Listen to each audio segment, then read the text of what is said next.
Good morning for those watching in the United States. Good afternoon in Europe. I'm Ben Haddad. I'm the director of the Europe Center here at the Atlantic Council, and I'm delighted to welcome you for this conversation with our friends at the German Council on Foreign Relations and the Harvard Kennedy School for the launch of their report on transatlantic relations, Stronger Together. As you know, the Atlantic Council is committed to American engagement with allies, the transatlantic relationship, shaping a common future together to tackle global challenges from an aggressive Russia, more assertive China, technological change, or tackling climate change. And this is why I'm really delighted to be hosting this conversation. This is really an interesting and timely report, obviously at a critical time, with a panel of Europeans and Americans that really looks at concrete, practical recommendations to not look backwards or look at with nostalgia at the transatlantic relationship, but really look forward on how to shape a common understanding and concrete action on these issues. As you know, we're going to be very busy at the Atlantic Council in the coming months and years to be a strong voice for a relationship with the European Union. We are launching our Europe Center this month, next week with President Macron, then with President Charles Michel on February 10th, and Joseph Borrell, the High Representative of the European Union, on February 23rd. We'll be focusing a lot on the relationship with the European Union all year long, with a major conference in May with President von der Leyen in partnership with the delegation of the European Union. And this is why I think having this conversation today with our friends at DGAP and the Harvard Kennedy School is a great way to kick off some of this work. We'll have our conversation in two sequences today. First, I'll be joined by Ambassador Nick Burns, the Roy and Barbara Goodman Family Professor of the Practice of Diplomacy and International Relations at the Harvard Kennedy School, and of course, the former US Ambassador to NATO, and Dr. Daniela Schwarzer, who's the Director of the German Council on Foreign Relations, that will open up for about 15 minutes to present the priorities and the finding of the report. And then we'll transition to a panel with Ambassador Burns. Dr. Schwarzer will be joined by Ambassador Dan Fried from the Atlantic Council, Weiser Family Distinguished Fellow, as well as former US Ambassador to Poland, former Assistant Secretary of State for European Affairs, and Ambassador Gérard Haraud, a Distinguished Fellow at the Atlantic Council, and of course the former French Ambassador to the United States and the United Nations to discuss this report. I'm also pleased to be joined by some of the authors of the report: Christy Reich, David Sanger, Christian Malling, Tori Tossig, and Catherine Kluver-Ashbrook, who will participate to the conversation and chime in as we get questions from the audience. We're here on Zoom, where you can raise your hand or ask a question in the Q&A box. We're also streaming on social media, and I invite you to ask your question on Twitter or on Facebook, where we can also ask them to the authors. With that, let me turn to Dr. Schwarzer and Ambassador Burns to give us an introduction on their report before we open to the conversation. Thank you very much, Benjamin, and a big thank you to the Atlantic Council to host us today for another launch of our report, and hopefully a very engaged and possibly controversial discussion. So we present the work of a group of 16 American and European experts and former senior government officials who really worked for over 1 year together. And it was a fascinating and a very specific experience, because when we conceptualized the work of the group, we couldn't expect that we wouldn't be able to meet, except for in the very beginning, when the group came together at the margins of the Munich Security Conference for what we thought was a first meeting. But it turned out we had another convening in Berlin, but that turned out to be the only physical meetings we were able to have. And so we went to the virtual space and engaged in very, very intense and deep discussions. And if I look back at this year, you know, it was an important experience, because we didn't just compare European and American positions, but we really tried to work out very practical and hands-on recommendations, which we would like to present today. So Benjamin, you in your introduction, you mentioned the idea that it's not about going back, and that's not what we try to do. We didn't look back at the good times of transatlantic relations, but the group was really united by the deep understanding that the transatlantic relationship is key, but it needs to be renewed, it needs to be revitalized, and it also needs to be retooled. But what we very soon were able to agree upon was really that the major issue that needs to be tackled early on, although its tackling will take a long time, is the rebuilding of trust and the recommitment to democracy and the values underpinning democracies, which have to live in the transatlantic relationship and on both sides of the Atlantic, of course. The second guiding line in our report is a commitment to a joint strategy to meet global challenges and to defend liberalism. And you will find, and Nick will present those thoughts, you will find very concrete reflections on that. And then finally, as I said, it was about retooling the transatlantic relationship. We come up with a number of very practical ideas in terms of instruments, in terms of necessary investment, and in terms of foreign institutions that we think are needed to revamp the political, military, technological, and economic capacity of the transatlantic partners. So let me briefly speak about the trust and democracy element.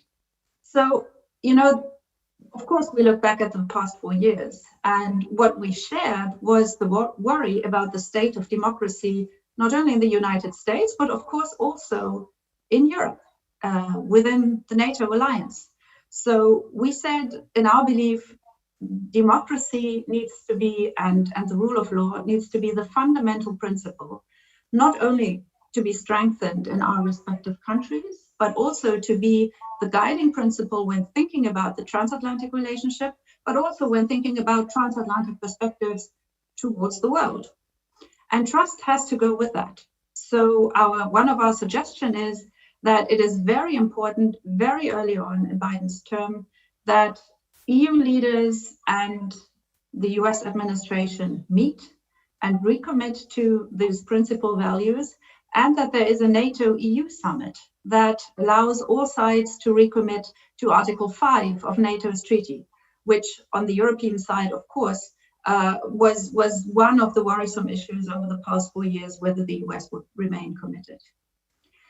The second point is that we think the transatlantic partners have to commit firmly and audibly to the legitimacy of our democracies and work on them, because otherwise we will not be able to defend our principles and our systems in an age of systemic competition, where we know that actors outside the transatlantic relationship are doing their best to undermine precisely the functioning of those systems.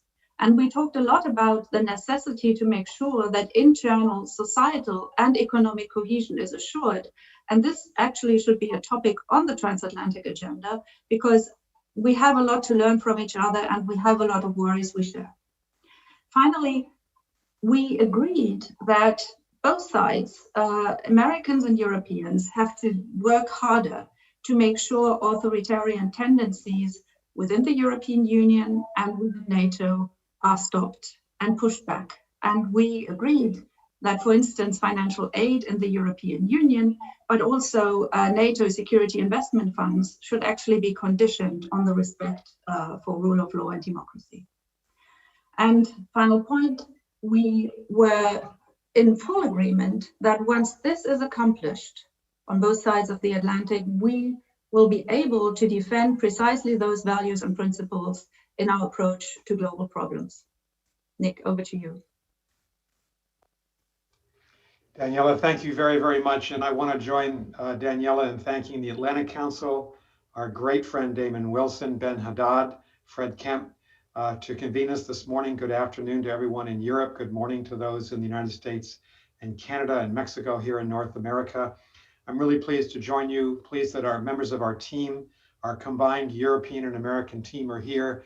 Our concept was that it just would not have been productive if Harvard had convened a group of Americans to think about the transatlantic relationship. And so we resolved with Daniela as our partner and the German Council on Foreign Relations to make this a joint venture We were a team of equals, Europeans and Americans, together for a year, mainly on Zoom because of the coronavirus, as Daniela said.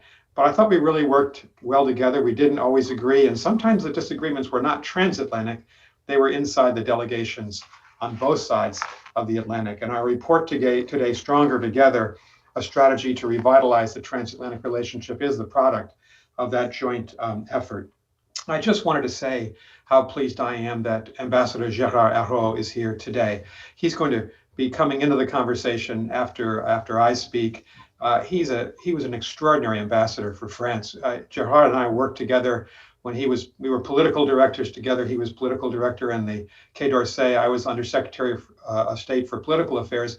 We worked on every issue under the sun, including Iran sanctions and our hope to negotiate with Iran way back 15 years ago. And I have tremendous respect for Gérard. I also want to say how pleased we are that Ambassador Dan Fried is here. Dan and I are lifelong friends in the Foreign Service. We worked together for decades.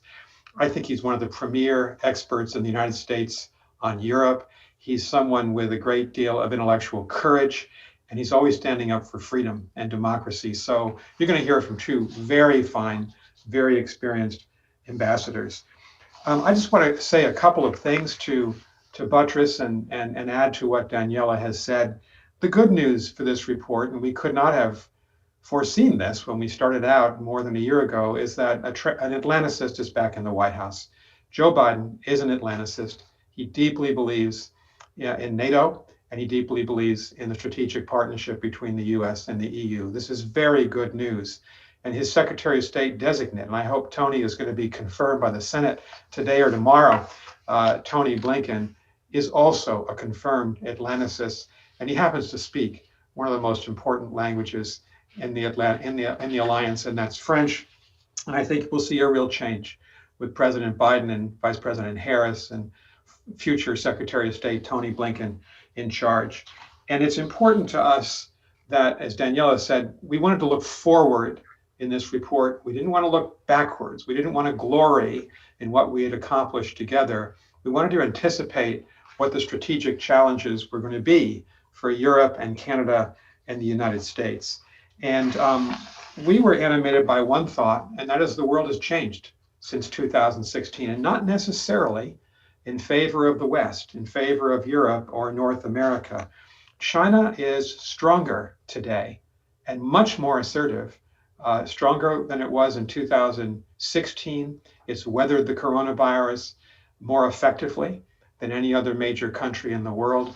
And as we were all coping with the coronavirus this past summer and this past autumn, China was smothering Hong Kong's democracy. China was continuing to discriminate and enslave the Uyghur population of Xinjiang province. China stoked a border conflict with India high up in the Himalayas. And the rhetoric of the Chinese about the superiority of the authoritarian system versus democracies could not have been clearer to anyone listening to what Xi Jinping and the Chinese leadership were saying. So that's one big difference. We in Europe and North America have to cope with a more effective and assertive China on the global stage. Another difference is that Russia hasn't faded away, as I think Dan and Gérard and I and Daniela would not have anticipated, but some did. Some like to think that Russia is a fading power, weaker, and not a consequential threat. Look at the SolarWinds cyber hack, the most effective and largest cyber hack in the recent history of cyber competition among the great powers. Look at Putin's authoritarianism, challenged by the people of Russia in those extraordinary demonstrations in support of Alexei Navalny over the weekend, but still an autocrat firmly in place, unfortunately, in the Kremlin. I would say, and it pains me to say this, that we in the West are weaker than we were 4 years ago.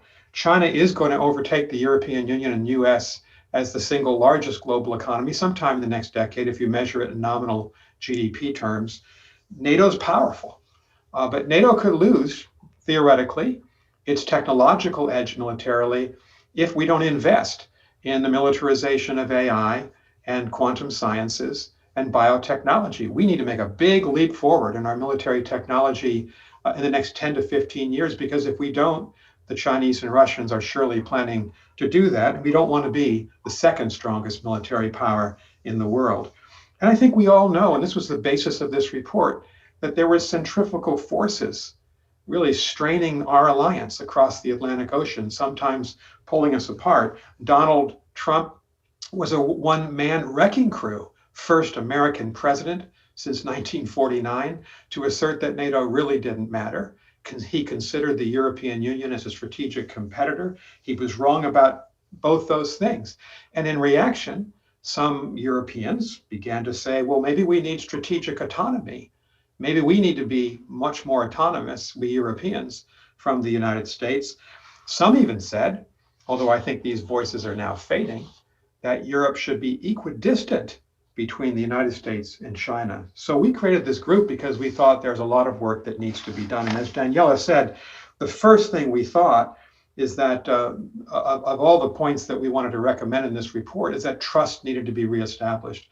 I think trust will happen between the governments. President Biden has had a series of phone calls with Justin Trudeau and Angela Merkel and Emmanuel Macron and Boris Johnson. Trust will come with the governments. I hope it comes with the populations. As the United States walked away from the climate change agreement under President Trump, it dispirited and diminished trust in the United States. I hope we Americans can regain that trust. As Daniela said, recommitting to Article 5 in NATO, important. Recommitting to the US-EU strategic relationship, important. Standing up for democracy, having a louder common North American, European voice on the fate of the Uyghurs, on Hong Kong, on Belarus, on freedom in Russia, and frankly, looking within our own alliances. One of our proposals is that NATO and the European Union should consider withholding funds, NATO and EU support funds, from Hungary and Poland in the EU, and Hungary, Poland, and Turkey and NATO, because those countries in one degree or another have gone autocratic and they stand against the values that created NATO and the EU in the first place. Let's talk about that. A second goal was to act together. And there are a whole series of proposals. If you see our report, I hope it's online in the chat column. If not, we'll put it there in the next couple of minutes. We certainly need to strengthen NATO militarily. We need to contain Russian power in Eastern Europe. Christy Rake is here from Estonia. Last week, we had a conference that she hosted with Estonians, Latvians, Lithuanians, East Europeans.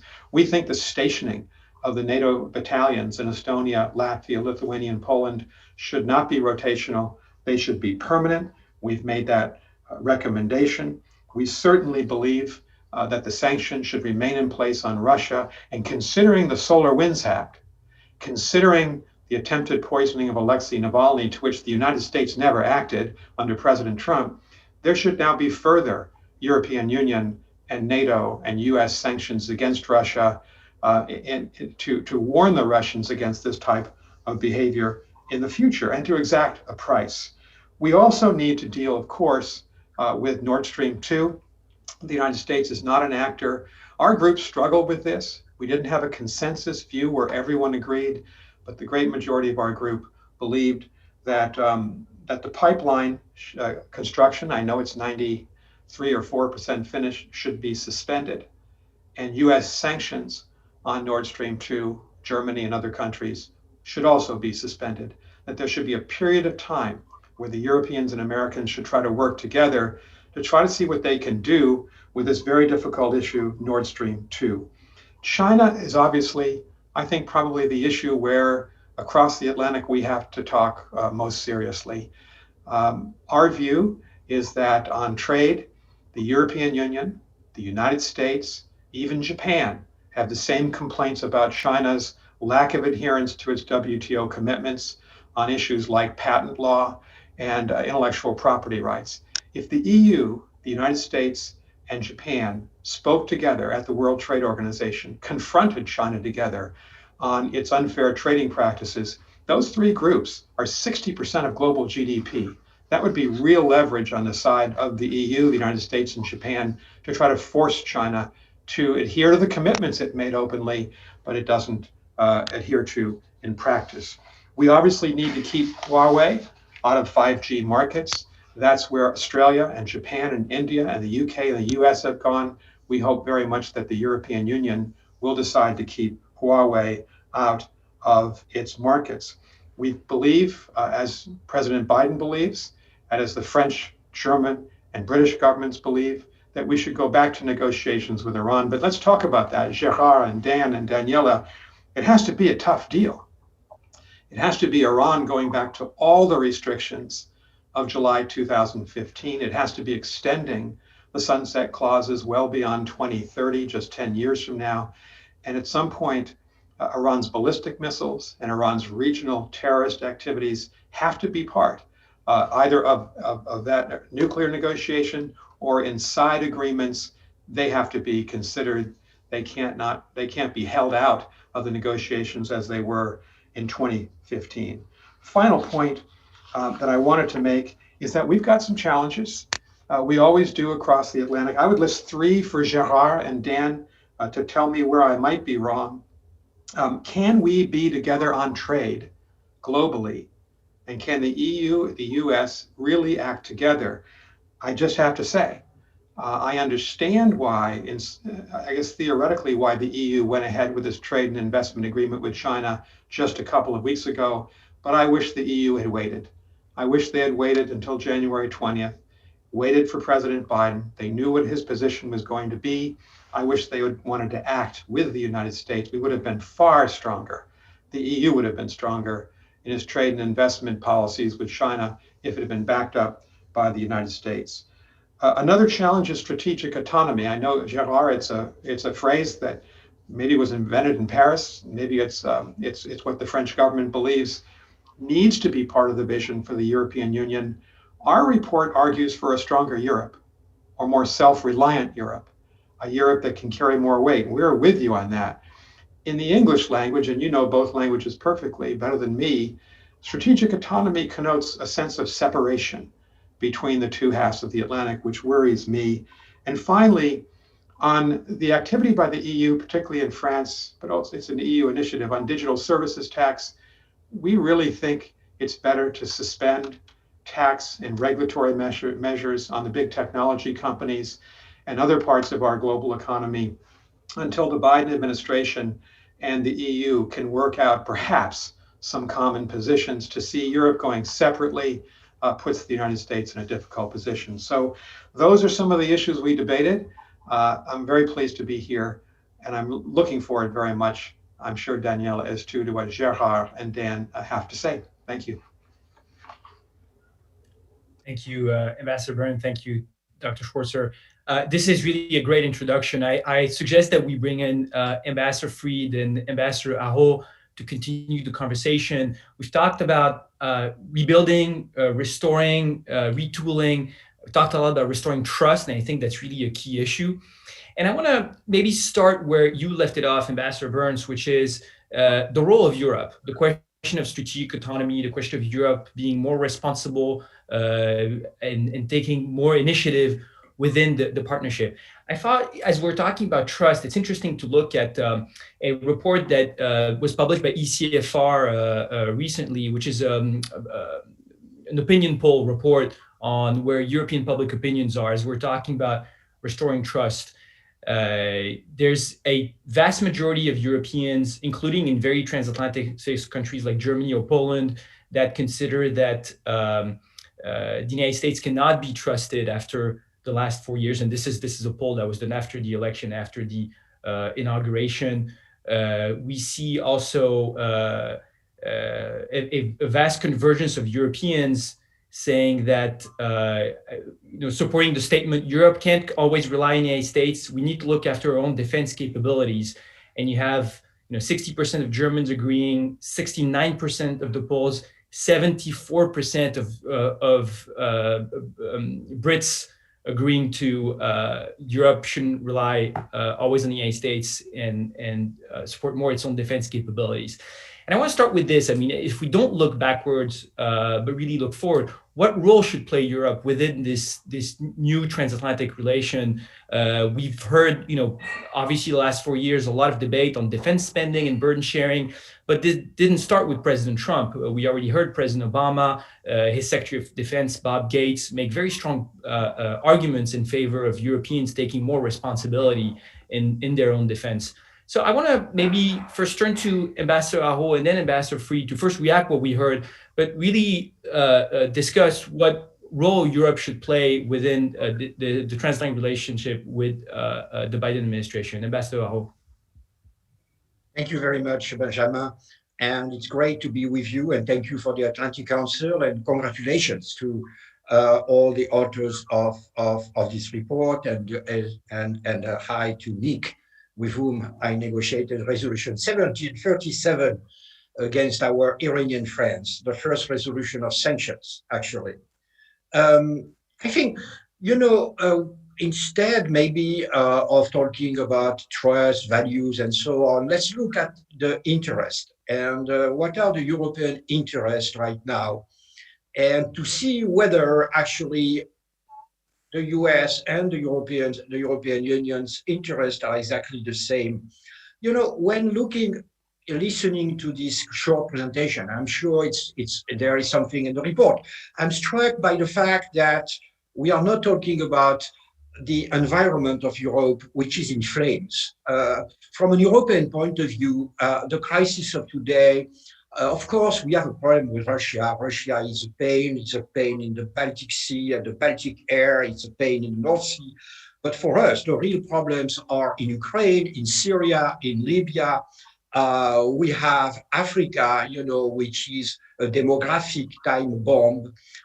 And we have, of course, the migrations to manage.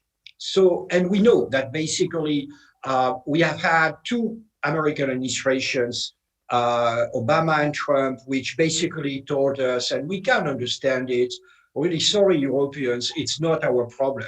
And so I think that's a first, in a sense, from a European point of view, the conversation for Europeans could be with the Americans saying, okay, but the GIs are not going to land in Kiev or in Damascus, but we need a consistent American diplomatic engagement on these issues. And of course, it involves the problem of Turkey. We have all a circle of crisis around Europe, around Southern Europe. Armenia is also part of it.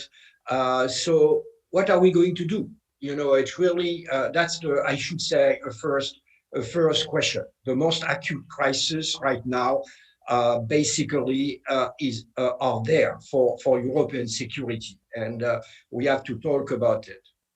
Second, and again, it's not an organized intervention.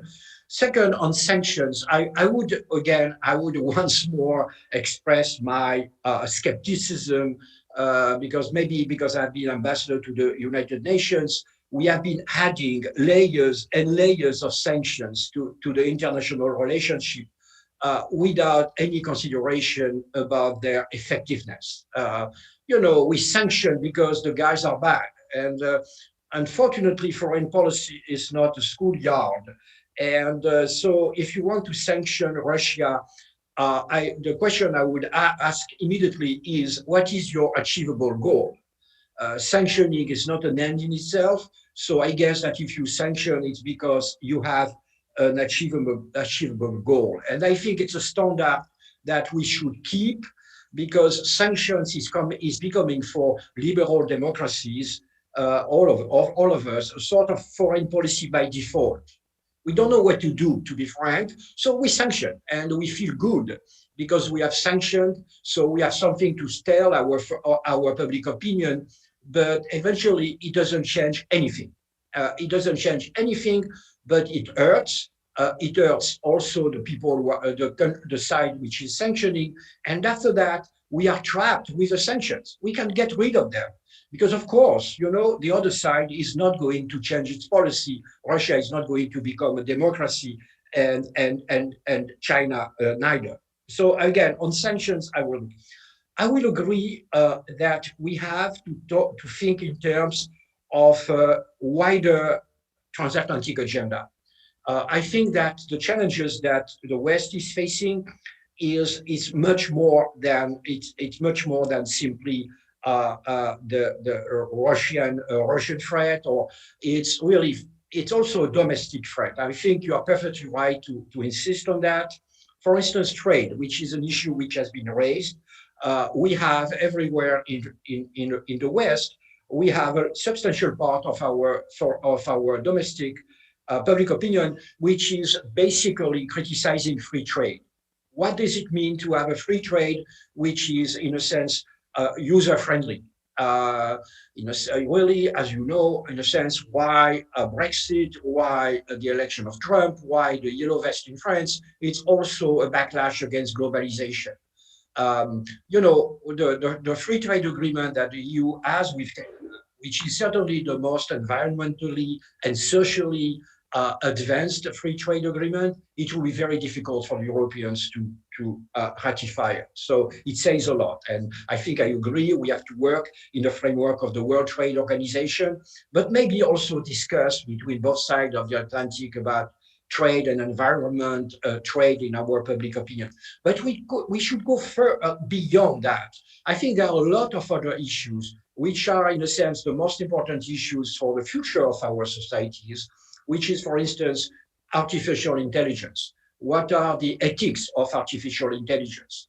We see the way China is exporting surveillance technologies. What we really, and some of our societies actually are involved in it. What are the rules? What can we accept? The governance of internet, which is also a major issue. Cryptocurrencies. So we have a lot we are all living, all the West and also China and the rest of the world, we are living a major technological transition, which has major implications on the future of liberal democracies. And I do think that we have to talk about it between the two sides of the Atlantic. I will conclude, because I want to be short. I will conclude by being, of course, nastily French. Usually when our American friends are saying we have to work together, it means you have to follow us. The Americans are not very good at seeing foreign policy, but in terms of US leadership. And so a lesson of what has happened under Trump and under Obama, by the way, also of course in a more sophisticated way, is that we have really to work together. We understand that the US, in a sense, has been under Obama and under Trump, sending the message to all of us, which is a legitimate message. Guys, you should take care of yourselves.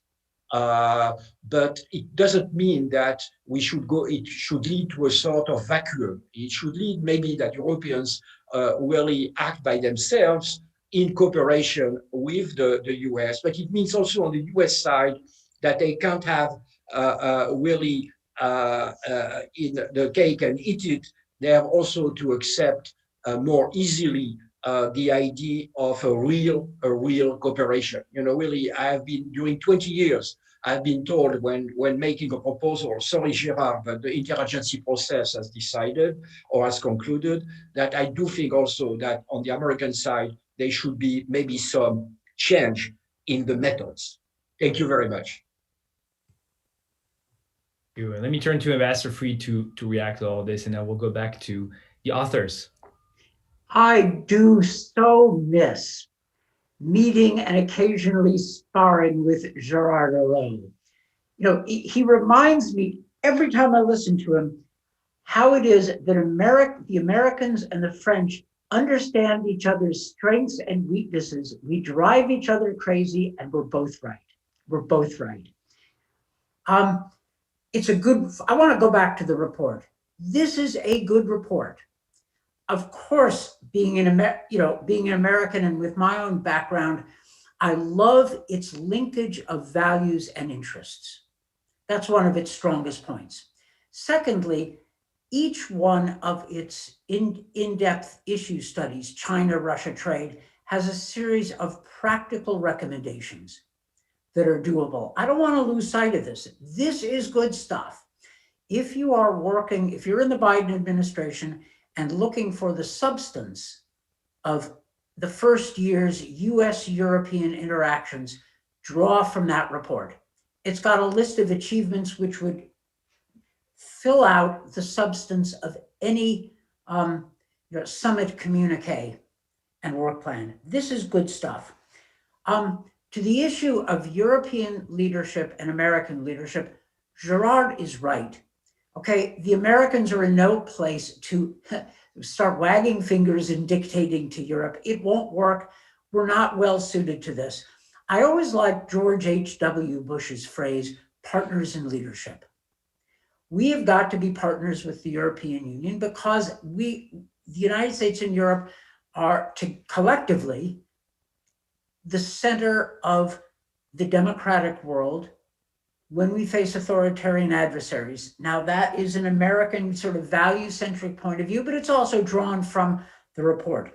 Partners in leadership, and mean it. We Americans are going to have to learn to listen. A digression to the issue of sanctions. Okay, I was the chief negotiator in the Obama administration for the sanctions after Russia's invasion of Ukraine. And I was lucky because I had a mandate to listen to the Europeans. And I was able to cut handshake deals at the table sitting down in Brussels. The Americans do know how to listen, and listening works. The flip side of that is that the Europeans have to stand up. It won't do for the Europeans to complain about an American diktat and then wait for the Americans to propose something so they can knock it. The fact is, the report urges a stronger Europe, and that is absolutely right. I've always thought that this debate about European autonomy was a rhetorical trap. If the US wants a stronger, more capable Europe, I suspect the price we will have to pay is European rhetorical scaffolding, which is full of language like European autonomy. To me, that's an acceptable price if European autonomy means not just a kind of pointless posturing of equidistance, but actually means more European capability and willingness to act. That's a good thing. Am I willing to take some of President Macron's rhetorical excesses? Yeah, sure. You bet I am. If that means a stronger Europe in partnership with the US, we have to mean it. We Americans have to mean partnership. And the Europeans have to mean something more than Europe throwing rhetorical rocks at the United States and thinking that that's autonomy. It isn't, that's posturing. So we both have a lot of work to do. Going back to the issue of sanctions, Gerard said sanctions don't change anything. Well, no, that's not true. The sanctions, combined with the diplomatic approach, gave us the JCPOA. For all its faults, that was a pretty good achievement. Sanctions against Russia got Putin to pull back from his claim of about 40% of Ukraine, which he was floating, by the way, before we put on the sanctions. Don't kid yourself. Sanctions got Putin to pull back. Now, they haven't gotten him out of Ukraine. That's partly because the Trump administration didn't seem to care. At least Trump himself didn't seem to care. But sanctions are useful, but Gerard is absolutely right. You don't throw sanctions just to throw sanctions. They have to be linked to a policy that makes sense. They are not a policy, they are a tool, and they should not be used for messaging or rhetorical purposes, and that's been a fault. But they have a use. The issue of trade, because this was one of the things that, that Nick Burns raised. I don't know that a U.S., that a TTIP, a return to a U.S.-EU trade agreement is going to work because the lobbies that killed it the first time are just waiting to come back and try to kill it the next time. But the U.S. and Europe certainly do have, I think, a common political and economic interest in getting China to behave. And I think the report's discussion of China was absolutely right. Not decoupling, but getting China to play by and not exploit the international rules. And that is one way to get at some of our common trade problems. I think screening investment, I think drawing up channels of corrupt Russian and Chinese and other money flows are things on which the US and the EU can and should work together, probably with the UK, right? I think that trade issues, we better be smart about it and not dive into the areas where we can't reach agreement, but look for things we can do and take the momentum of Biden's election and all this political goodwill and channel it. Finally, I want to underscore something Nick Burns said at the outset. Biden is the most pro-European president since George H.W. Bush. He has political capital, and unlike President Obama, who never used his political capital with Europe, I think Biden has it and he wants to use it, but not to dictate. I think he's serious about having Europe stand up.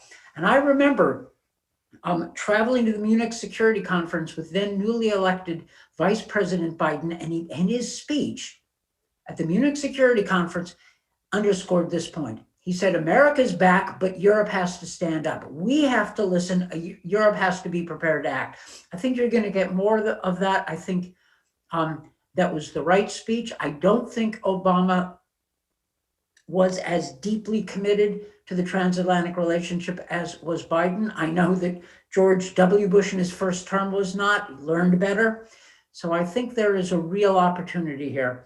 I applaud the drafters of the report. It's a terrific piece of work with a checklist of what is practical and doable that the incoming team will be able to draw from, and I suspect plans to do so. So look forward to a discussion.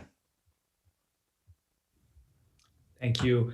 I want to pick up, Ambassador Fried, on what you said about having putting aside the rhetoric of strategic autonomy and the rhetorical scaffolding. I like that expression, but how do we have a more capable Europe that really has the willingness to act?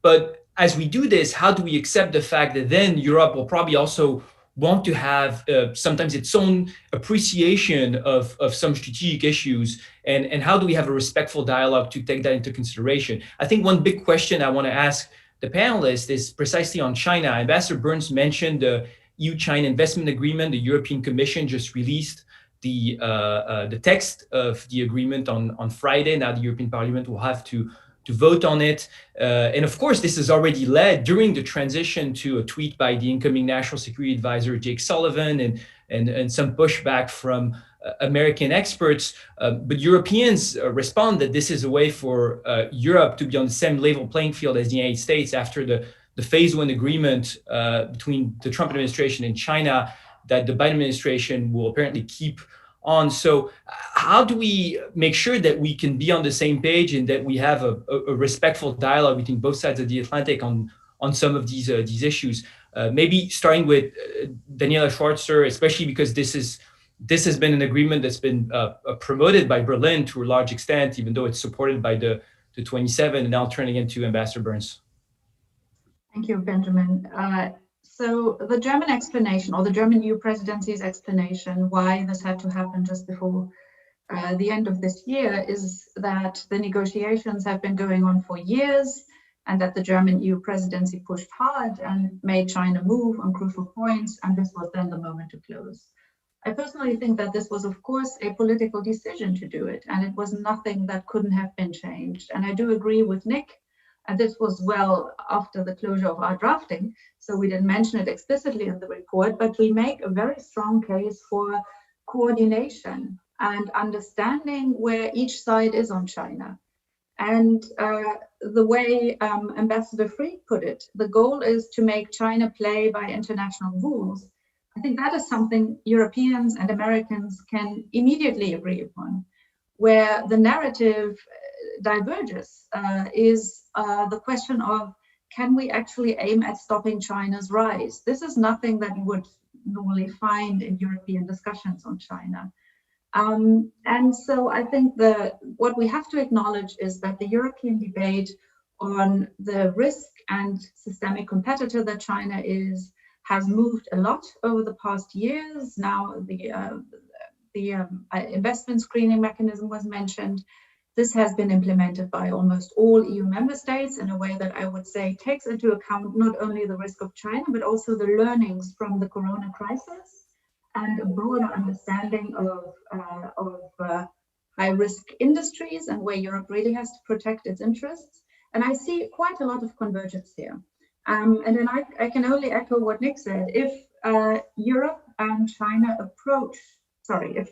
the US approach China in a coordinated and aligned way, our joint negotiating power, in particular when it comes to standard setting, particularly when it comes to tech issues and digital issues, we have far larger chances to actually protect our interests and do that on the value base that we think we should protect.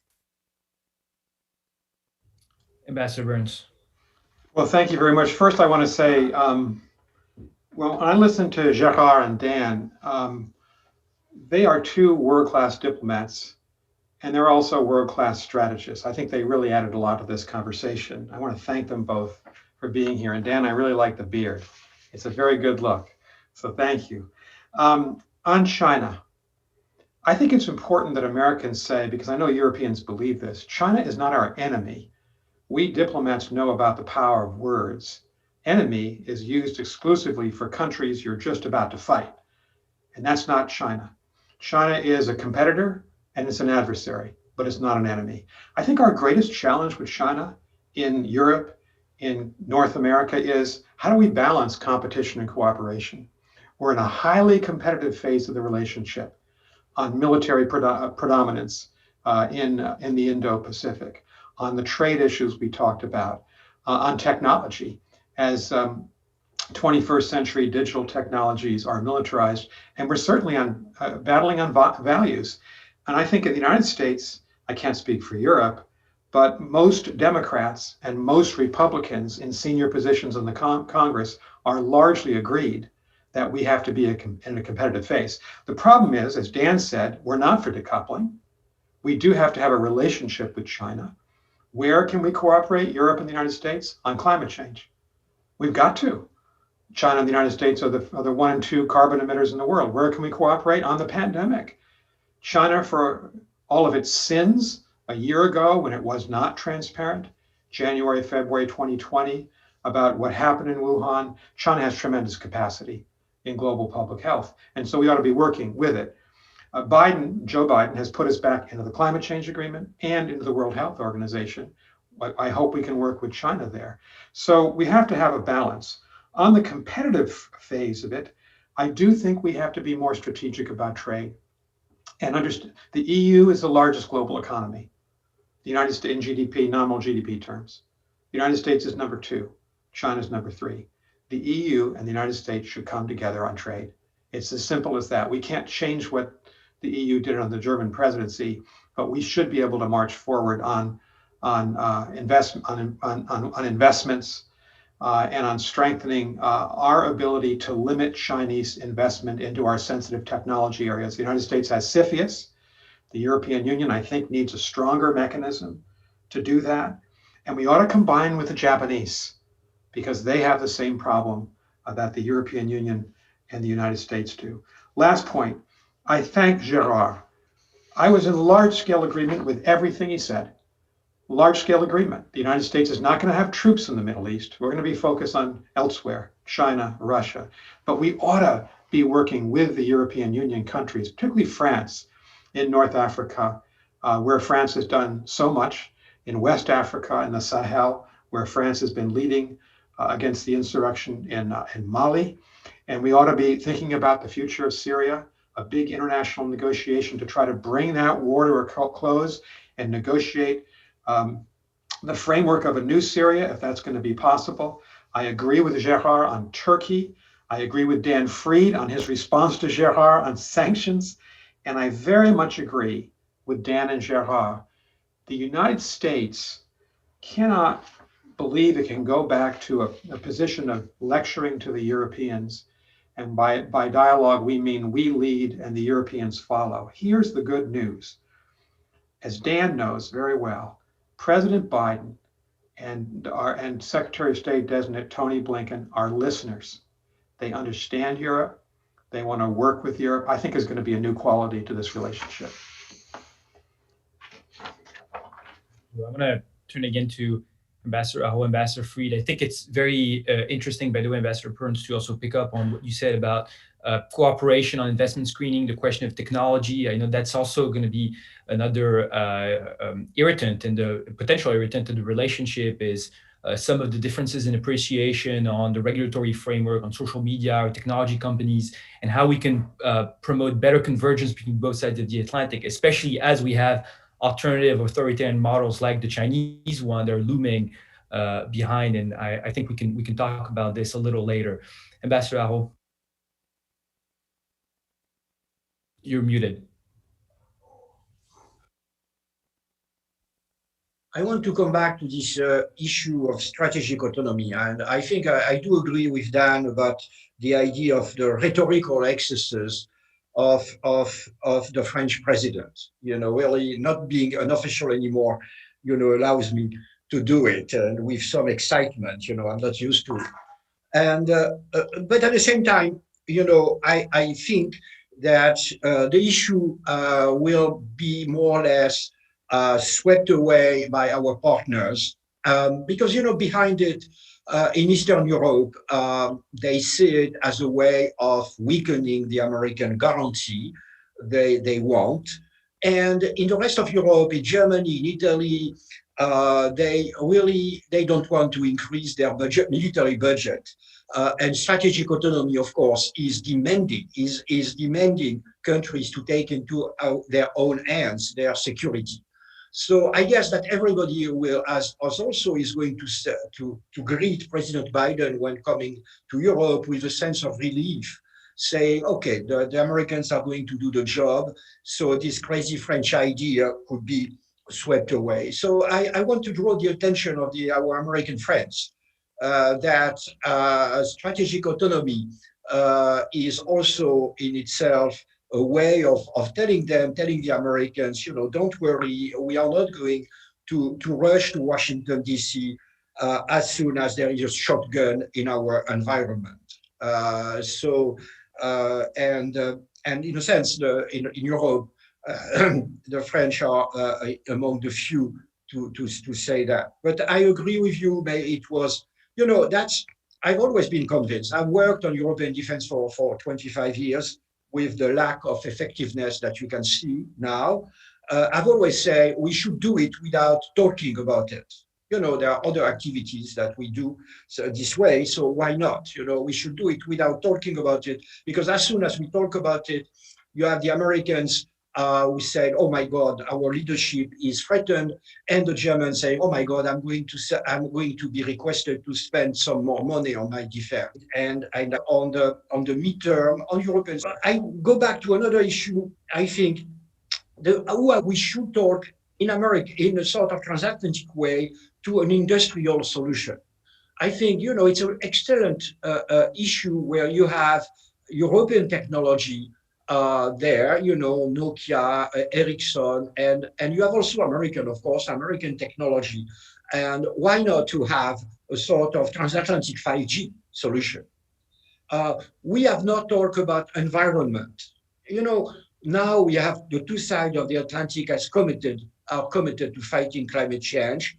Our business community has been telling us for some time that carbon pricing is a good way to do it.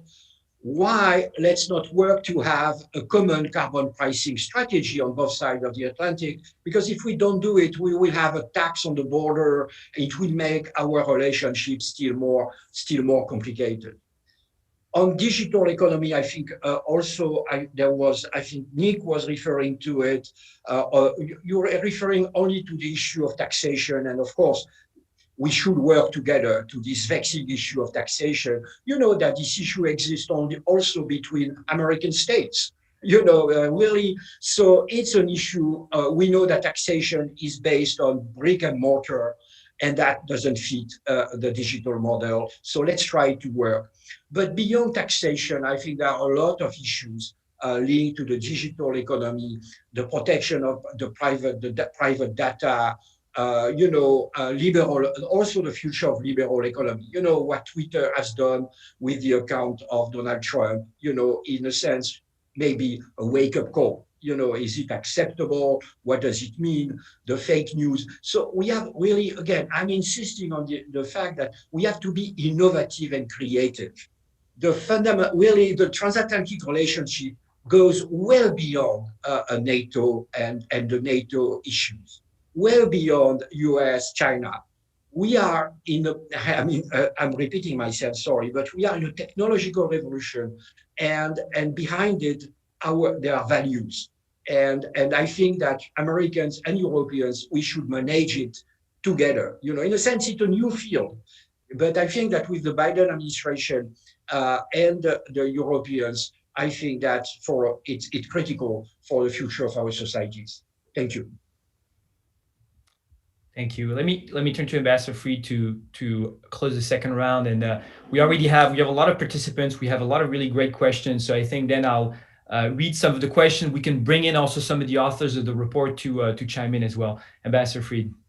So first, I'm in profound agreement with Gerard Araud about strategic autonomy.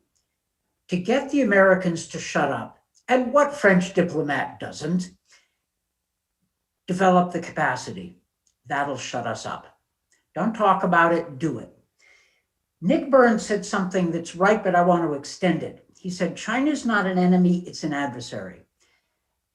Implicit in that is the notion that we have to push back on China's aggression, call them out for their bad moves, their repression against the Uyghurs, but also cooperate.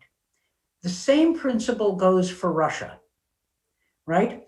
Jen Psaki, the White House speaker, said practically the first day that we were re-entering, we were going to try to extend New START agreement for 5 years, and we would simultaneously push back against Putin's aggression in other areas.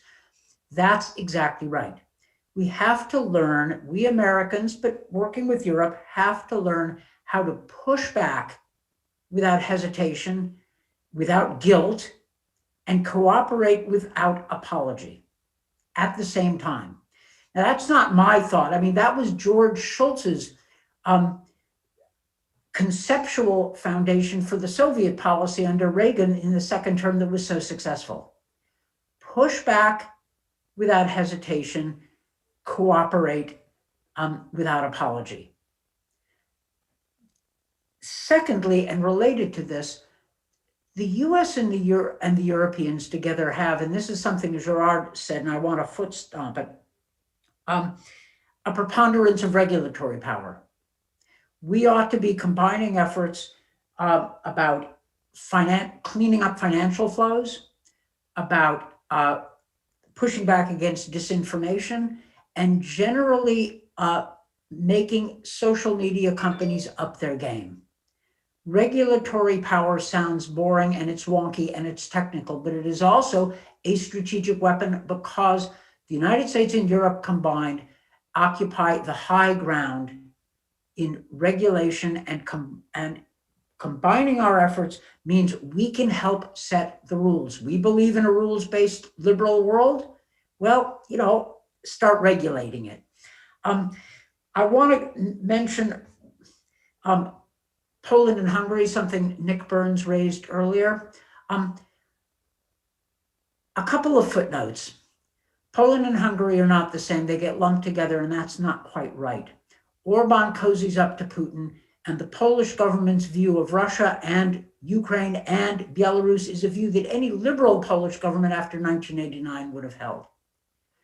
Very different governments. Secondly, Poland is not as dug in ideologically and in principle as is Orban to the idea of anti-liberalism.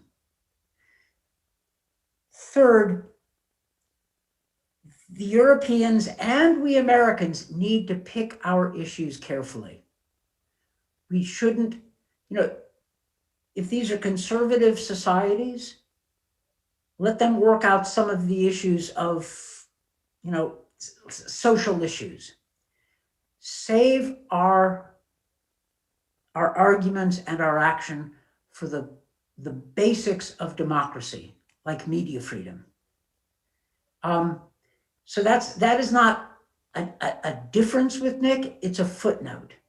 Because I lived in Poland for many years and I know these folks. I have, there are a lot of people in the Polish government who want to make things better, but not everybody. They have a hard ideological wing as well. So just that's a footnote. A final point, the premise of the study is that the United States and Europe can actually make this work. I profoundly agree with it. I mean, in panels like this, there's almost a tendency to forget about the report that's being launched. It's a really good report. And I can say that because I had nothing to do with writing it. I wish I did. It's a solid piece of work and it's a transatlantic piece of work. And it's not the only one. There are a number of reports just like this floating around, which leads to suspicion that there is a potential for a higher level of commonality than many people realize. Look, as an American, and Gerard is going to shake his head and say, yeah, always Americans are like this. I'm going to end with an optimistic note. 2021, we get our arms around the coronavirus problem by the third quarter of the year. The economy, transatlantic economy, starts to come back fast. We put together a common agenda of cooperation, and by the end of the year, we're looking pretty good. And the era of Trump looks like a nightmare receding in the mirror, in the rearview mirror. Yes, I know I'm an American, thereby optimist by nature, but that's a lot better than the pessimism which drags us into this strategic mistake of cynicism, worship of power politics, and an abandonment of values which have brought us so much since 1945 on both sides of the Atlantic. See Gerard smiling at the evocation of cynicism, so maybe we can have a discussion over the nuance between cynicism and realism and pessimism. Ambassador Fried, very good point on going back to the report, and we have so many really good questions precisely on the report. So I think I want to read some of them and maybe let some of the authors as well as Ambassador Burns and Dr. Schwarzer react. To the point that Ambassador Fried just made about Poland and Hungary, it's been already very difficult for the EU to impose sanctions, as we know, Article 7 sanctions on rule of law, because these two countries support each other. Although I completely share the nuance between the two, I think it's important actually to make a difference both on domestic politics and on foreign policy. So some people are asking, what would be the criteria, the legal basis in your proposals to impose such sanctions, or at least have some mechanism at the Nato level to ensure a commonality on rule of law, because that's one of your proposal. A second question that comes back a little bit that I think is really interesting as you talk about restoring trust is the question of inclusiveness in the transatlantic relationship. How do we make sure that it brings in a new generation of stakeholders, also different groups, more diversity, minorities, I would say more geographic representation also on both sides of the Atlantic. I know that basically ever since 2016, that's been a big question for policymakers on both sides. A question to come back on China, a little different, is what can the US and the EU do together to counter the Belt and Road Initiative? And I think as we think about global economic recovery post-COVID, this should be an urgent question. And a last point, some people are asking for some possible decisions in the coming months. And I want to ask all of you, what do you think could be quick wins? What could we do actually right now in the next 3 months, say, to restore trust? There's going to be some undoing of the last few years. There's some very important decisions that President Biden's already made, like rejoining the Paris Climate Agreement. But what more could be done really to create more positive momentum? So that's a lot of questions. Let me turn to Nato Schwarzer, and please feel free to maybe bring in some of the authors to react to some of those. Thank you, Benjamin, and I'd love to do that. Let me first pick up the topic of the quick wins. So there is a transatlantic agenda for quick wins, but there's also a European one. For the transatlantic agenda, we basically suggest that 2 summits should take place quickly. One would be a US-EU summit. And as a German, I dare say it's very important to bring the whole EU together in that and not single out Berlin or Paris or Warsaw as the first and foremost place for the US administration to turn to. Because Europe has its own homework to do, and anything that may look divisive from any country's perspective would be counterproductive at this stage. The second summit, of course, should be a NATO summit. And I think that is really an important thing to be had, and to involve those Europeans in that who are not NATO members, because as the EU is building up its structured cooperation in the field of defense, the whole question of how does this relate to what's happening within NATO is of key importance, and is one of the elements that can hold the EU together in the debate, precisely on whether strategic autonomy is something useful or something risky to transatlantic unity.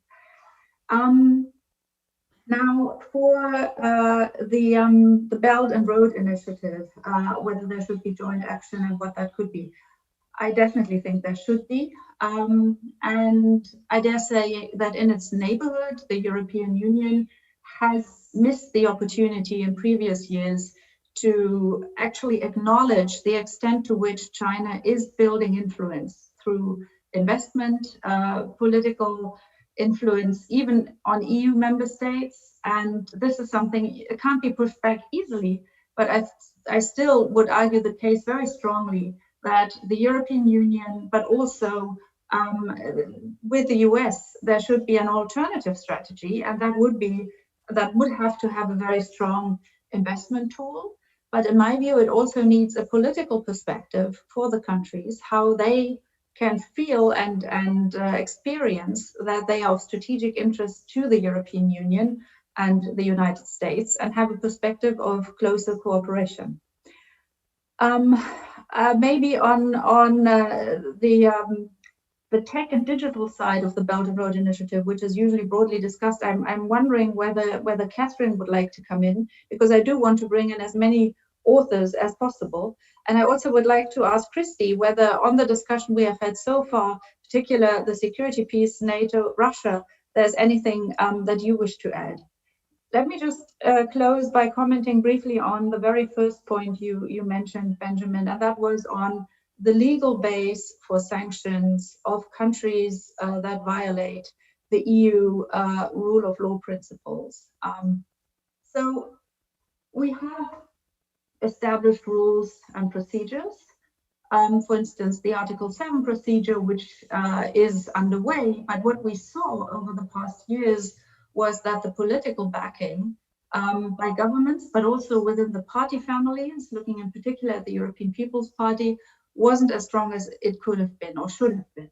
So my point that I wish to make is, even if we have mechanisms which are pretty clear, if the political backing and the readiness to be more confrontational isn't there, we won't get anywhere. Now we have a new instrument, which is the European Recovery Fund and the multi-annual financial framework, which for the next 7 years basically sets out the budget for the European Union. And again, the question is up, how will the conditionality, the rule of law conditionality that the governments have finally agreed upon against strong resistance at certain points by Poland and Hungary, how will this be implemented? So while a fundamental compromise has been found and the mechanism is in place, it again will be a political question whether the willingness is there to actually fight through those principles. And I'll leave it to Nick to answer the same question for NATO. Ben, I would just say, and we want to throw this open to other members of our group, I was remiss in not saying that 2 of the members of our group could not be here today because they've been appointed to senior positions in the Biden administration. Victoria Nuland, Ambassador Nuland, was a major author of this report, one of the major authors, and she's, as you know, been nominated to be Undersecretary of State for Political Affairs. She's a great friend of ours. And Amanda Sloat is currently serving as the Senior Director for Europe at the National Security Council and is already on the job. I wanted to thank both of them in absentia. I also just wanted to, in answer to Dan Fried, I would say the single line that describes this report is that we need a stronger and more powerful transatlantic alliance, a stronger Europe, a stronger capacity for defense and acting in Europe, as well as a stronger the United States. That's the headline of this report. 2 more points. I know that it's not popular to say that we have to take tough decisions on Hungary and on Poland, and especially Turkey. We can't leave them out.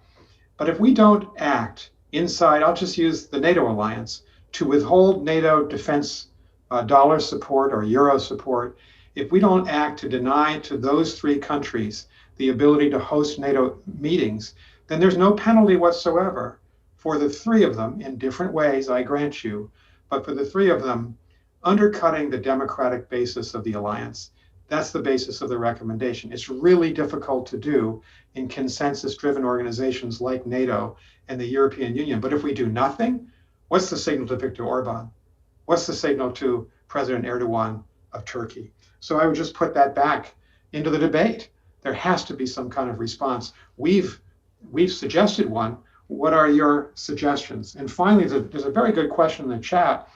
How can the US and EU respond to the massive Belt Road Initiative now in 140 countries around the world? Why not something, if we can reimagine the transatlantic relationship, why couldn't the European Union, the United States, and Japan, for instance, undertake a common effort to offer infrastructure and capital investment projects in the developing world, but without the long-term indebtedness that is built in to the Belt Road Initiative? That's just an idea for us to consider for the future. Thank you. Thank you. There's other questions that I think it would be interesting to ask you to react to. I think one key issue, Ambassador Burns, that you just mentioned is the relationship with Turkey. We've seen increased tensions between Europeans and Turkey in the last few years. The Trump administration at the very end, through Secretary Pompeo, started also harshening the rhetoric, and President Biden during the campaign even recently had pretty strong words towards Erdogan, who is within the NATO alliance. So I want to hear the panelists on how we should deal with Ankara and manage this relationship. And another question that I find also interesting is we talk about systemic competition with China, but we've also talked about the urgency to tackle climate change. How can the European Union, the US, and China work together? What's the room for cooperation on the issue of climate? So on Turkey and China and climate, maybe start with Ambassador Aro and then Ambassador Fried. Thank you. Of course, I'm not going to answer these questions because no, I want to raise also several points. First, I think we shouldn't underestimate the potential for trade disputes between the US and the European Union in the coming months, because the Democrats have never been free traders and the Republicans are not anymore. And so we have some problems on the table, some dispute. And when we hear, I think yesterday, President Biden reinforcing the Buy American Act, which is deeply protectionist compared to what Europeans are doing in their public procurement policy, we see that we could have dispute the digital tax and so on. So we have also to be careful not really to manage them. On the Iran deal, I think, of course, Nick raised the issue. I think that there is a potential for cooperation, in a sense, because the Europeans have tried to remain, in a sense, to keep relationship with the Iranians. At the same time, the Europeans have tried to think about widening the agreement, which means taking into account the other issues, like the nuclear issues, which are at stake with Iran. And actually, we had a negotiation with the Trump administration on this issue, which was dismissed overnight by Trump. But there were a lot of ideas, actually, which were agreed with the Trump administration under Trump. The summit, European Union, US, yes, I love summits, but what is more important is to do what?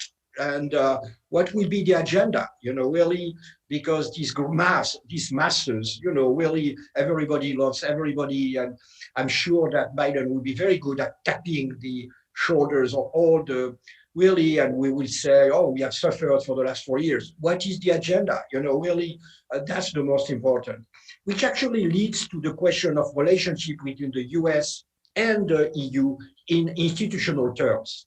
I don't know if you've thought about it, but as you know, the summit between the free Europeans and the US president has never worked really. And Obama considered it was the most boring exercise of his presidency. So, and I want to go a bit further on this issue, saying that the EU shouldn't wait the Americans to come with their own ideas. We should go very early, actually, with Europeans to Washington with our own ideas.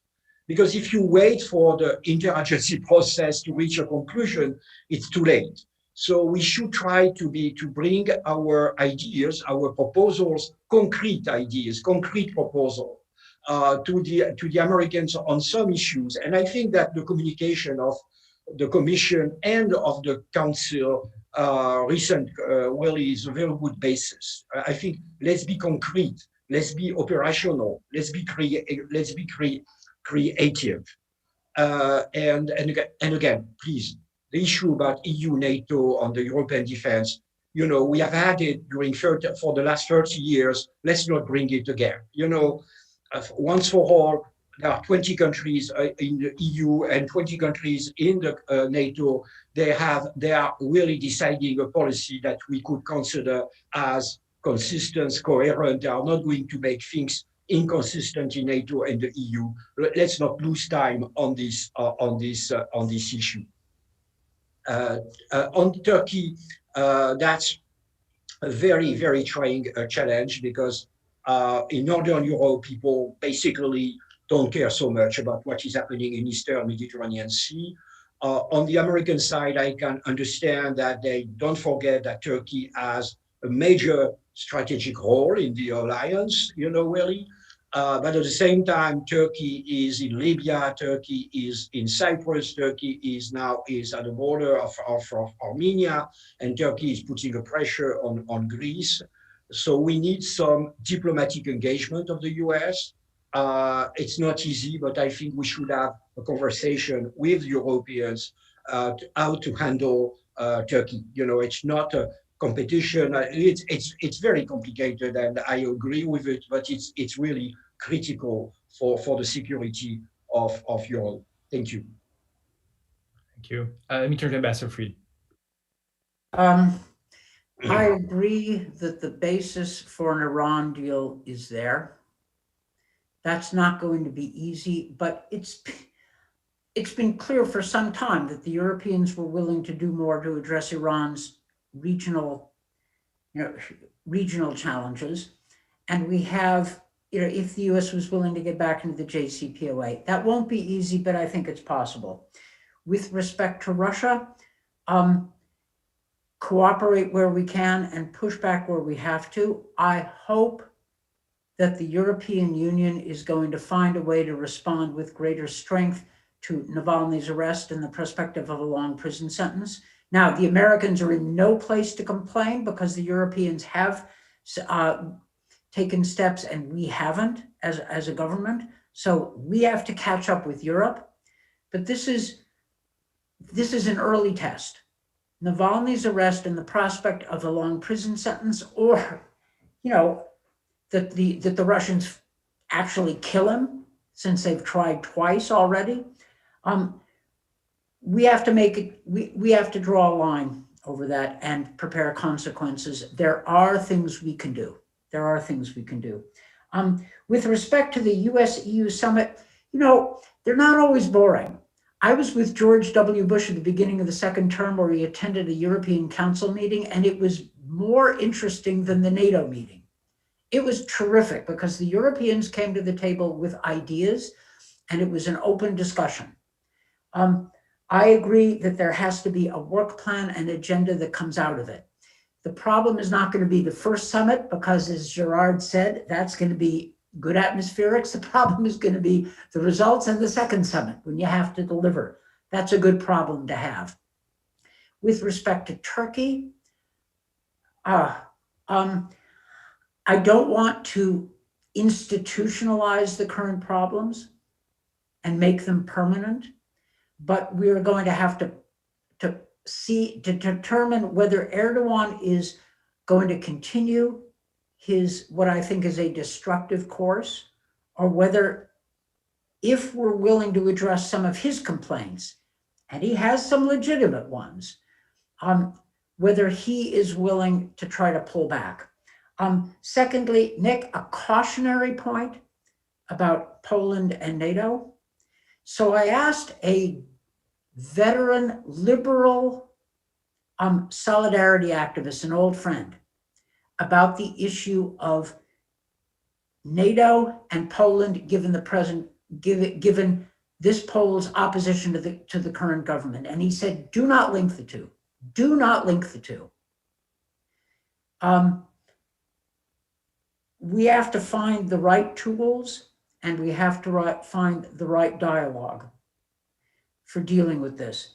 I don't argue with your concern, but even your report said we need to make permanent the stationing of US and other forces on Polish territory. I think that's right. I think throwing in political conditionality once done is almost impossible to undo. So be careful about that. But that's an issue.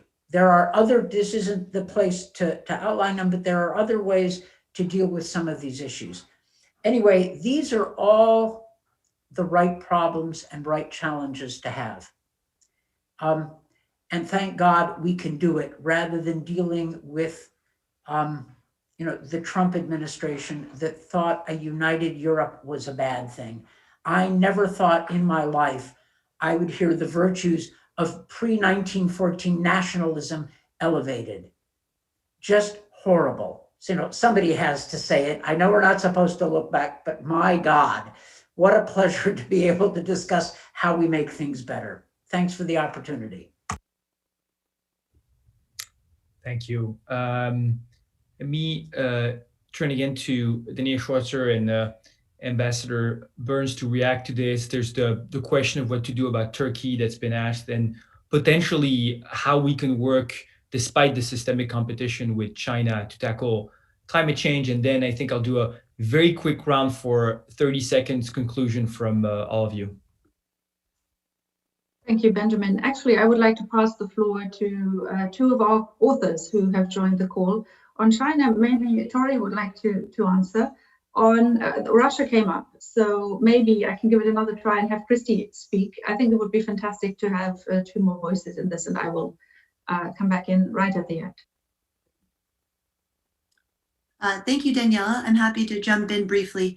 On China, I think a lot of what has needed to be said has been said, everything from the challenges China poses on digital economy to trade, and also to developing alternatives to the BRI, the Belt Road Initiative. One thing I will say that will be interesting to see in the months ahead is how we think about, as a transatlantic community, developing alternatives to the BRI that also hold China accountable to more environmentally sustainable outcomes. One thing we talk about often with the initiative we put forward, a transatlantic initiative to the BRI, is that it not only focuses on these countries that are becoming more emburdened debt-wise to China, but also in putting forward more environmentally sustainable solutions. And so I think as we look at engaging more in the Indo-Pacific as a transatlantic power, perhaps we'll be shifting the conversation away from military cooperation, that is of course important, but more toward the connectivity front, and how we can, as a transatlantic alliance, as Europeans, Americans, Canadians, also bringing in the Japanese, put forward more sustainably viable options in the Indo-Pacific as we think about our connectivity strategy. So I just wanted to add that final point on how we link these climate and China strategies, particularly in this strategic theater.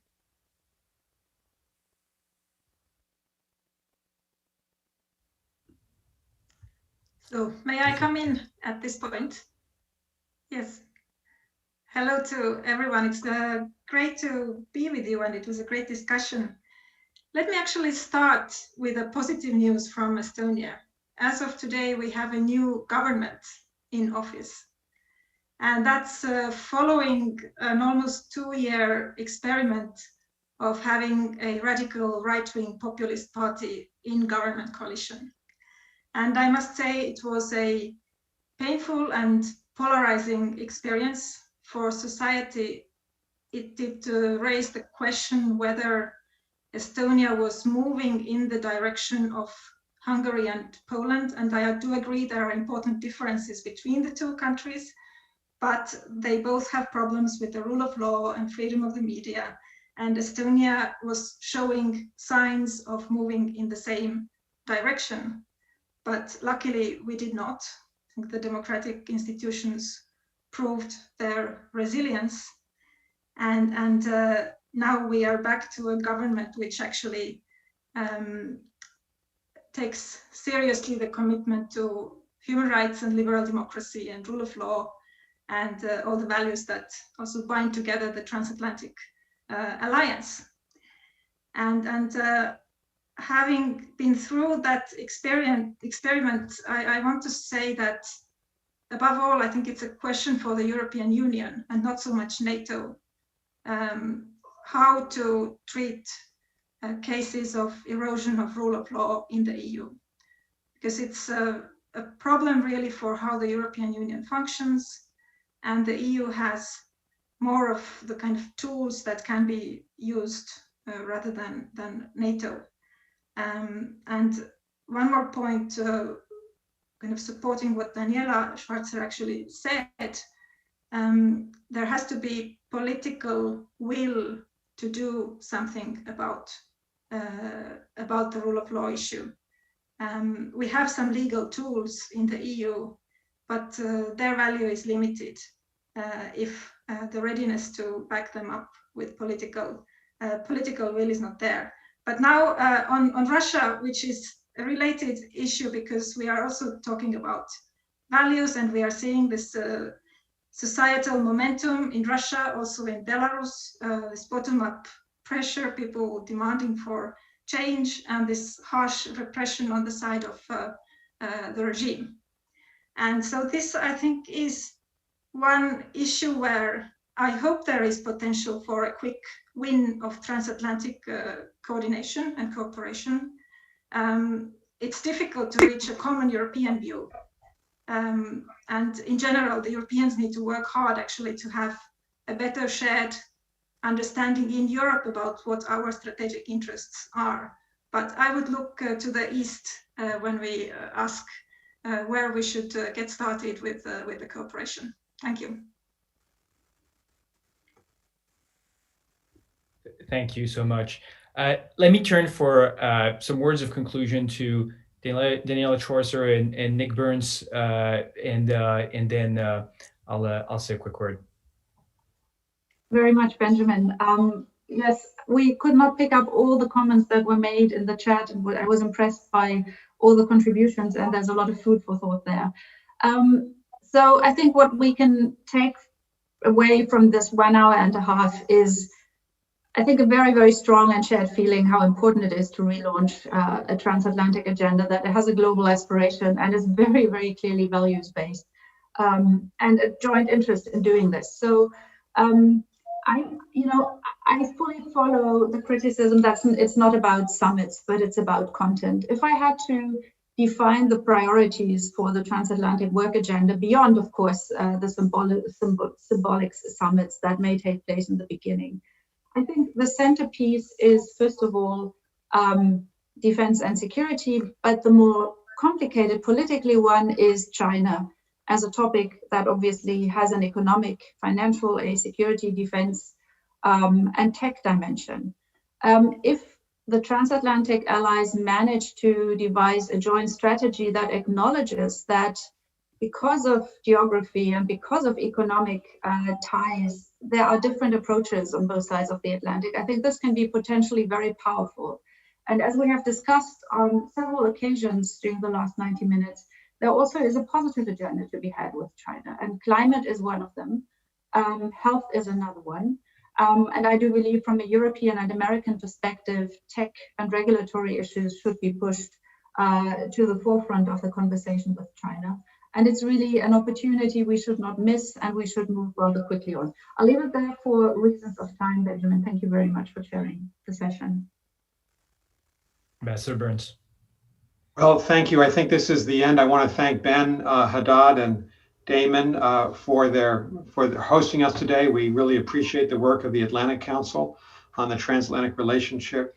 John Heffern, my very close friend and formerly ran European affairs in the State Department for President Trump. He was a Foreign Service officer in 2017. John says, what can we do to promote, what can universities do and think tanks do? I think it's a really good question. Most of the research dollars and a lot of their academic research interest is focused on China, focused on India, focused on the Indo-Pacific. We need to see a resurgence, at least in the United States, in our universities of funding for research on the transatlantic relationship, on Canada and the European allies. We're trying to do that at the Harvard Kennedy School. We're trying to create a new chair in European studies at the Kennedy School, which we currently don't have. And one final point, Ben, there's no question in my mind that the biggest challenge right now, the biggest challenges are the resurgence of Russian power and Russian threats against Europe and North America, the return of China to power and the very aggressive actions of the Chinese to become the dominant power in the Indo-Pacific, and democracy on the defensive.